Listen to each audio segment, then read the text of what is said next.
Hello friends, வணக்கம் and welcome back to our channel. இன்றைக்கி super ஹெல்த்தியான அதே சமயத்தில் சிம்பிளாக செய்யக்கூடிய ஒரு ஆட்டுக்கால் பாயா ரெசிபி செய்ய போகிறேங்க. ஆட்டுக்கால் பார்த்திங்கன்னா இங்கே அமெரிக்காவில் நல்லா ஃப்ரெஷ்ஷாகவே கிடைக்கும். அவங்களே கடையில் நல்லா தீச்சிட்டு 2-3 பீஸாக சின்ன சின்னதாக கட் பண்ணி கொடுத்துருவாங்க. நம்ம வீட்டுக்கு வாங்கிட்டு வந்து மஞ்சள் உப்பெல்லாம் போட்டு நல்லா கழுவி எடுத்துக்கணும்.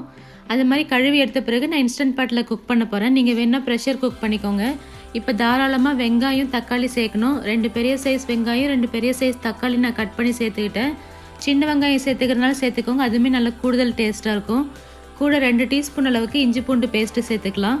அதுக்கப்புறம் கொஞ்சமாக மஞ்சள் பொடி சேர்த்துக்கோங்க. 3 டேபிள் ஸ்பூன் அளவுக்கு கொத்தமல்லி தூள் சேர்த்துக்கோங்க.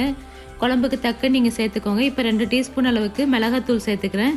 இப்போ இந்த கறிக்கு தேவையான அளவுக்கு, அதாவது குழம்பு எவ்வளோ உங்களுக்கு பக்குவம் தண்ணியாக வேணுமோ அவ்வளோ தண்ணி சேர்த்துக்கோங்க. ஸோ தண்ணி பார்த்திங்கன்னா இந்த கறிக்கு மேலே மூழ்கிற ஒரு லேயர் மாதிரி சேர்த்துனிங்கன்னா கரெக்டாக இருக்கும். இப்போ நல்லா கரண்டி போட்டு எல்லாம் ஒன்று சேர கலந்து விட்டுட்டு தேவையான அளவு உப்பு சேர்த்துக்கணும். நான் இன்றைக்கி இன்ஸ்டன்ட் பாட்டில் குக் பண்ணுறதுனால இன்ஸ்டன்ட் பாட்டில் இந்த பவுல் எடுத்து வச்சுட்டு நான் ப்ரெஷர் குக் தான் பண்ண போகிறேங்க. உங்களுக்கு வேணால் ஸ்டீம் மோடில் கூட நீங்கள் குக் பண்ணி எடுத்துக்கலாம். இப்போ நான் 20 மினிட்ஸ் வச்சுட்டு நான் லிட்டு க்ளோஸ் பண்ணிவிட்டு ஸ்டீல் மோடில் நான் ஆன் பண்ணி விட்டுட்டேன். வென்ட்டில் வைக்கக்கூடாது. ஸோ இப்போ பார்த்திங்கன்னா ஆன் ஆயிடுச்சு. நம்ம இப்போ ஒரு மசாலா பேஸ்ட் ரெடி பண்ணிக்கலாம். மிக்ஸி ஜாரில் தேங்காய் 2 பீஸ் அளவுக்கு நான் சேர்த்துக்கிறேன்.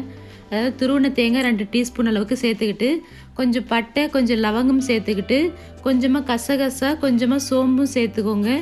இதை நம்ம நல்லா திக்கான பேஸ்ட்டாக அரைச்சி எடுத்துக்கலாம். வேணுன்னா தண்ணி ஊற்றி நல்லா அரைச்சி எடுத்துக்கோங்க. இதை இப்போ இந்த ப்ரெஷர் குக் ஆகிருக்கிற இன்ஸ்டன்ட் பாட்டை நான் ஓப்பன் பண்ணிட்டேன். இது பார்த்திங்கன்னா நேச்சுரலாகவே ப்ரெஷர் ரிலீஸ் ஆன பிறகு தான் நம்ம ஓப்பன் பண்ணோம். அதுக்கப்புறம் பார்த்திங்கன்னா நல்லா வெந்திருக்கு கறிங்க. நீங்கள் ப்ரெஷர் குக் பண்ணுறீங்கன்னா 20 விசில் விட்டுக்கோங்க. அப்போ தான் நல்லா ஆட்டுக்கால் வெந்து வரும். இப்போ நம்ம மசாலா அரைச்சது எல்லாமே நான் இந்த குழம்புல சேர்த்துக்கிட்டேன். ஸோ இப்போ பாருங்கள் நல்லா ஓரளவுக்கு தண்ணியான கன்சிஸ்டன்சியாக இருக்குது. இந்த அளவுக்கு இருந்தால் தான் நம்மளுக்கு சாப்பிடும்போது சூப்பராக இருக்குங்க. அப்படியே ஒரு 10 நிமிஷத்துக்கு குழம்பு மூடி போடாமல் சாட்டை மோடில் கொதிக்க விட்டுருங்க. அப்போ தான் நம்ம மசாலாலாம் போட்டது பச்சை வாசனை போயிட்டு நல்ல ஒரு மணமாக இருக்கும். இப்போ நல்லா கொதிச்சிருக்குங்க. ஃபைனலாக கொத்தமல்லி தழை தூவிட்டு ஆஃப் பண்ணிடலாம்.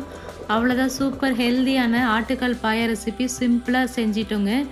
இது இட்லி, தோசை, சப்பாத்தி, சாப்பாடு எல்லாத்துக்குமே சூப்பராக இருக்கும். குழந்தைங்களுக்கு நீங்கள் அடிக்கடி இந்த மாதிரி ஆட்டுக்கால் பாயா செஞ்சு கொடுத்தீங்கன்னா எலும்பு நல்லா ஸ்ட்ராங்காக வளரும்.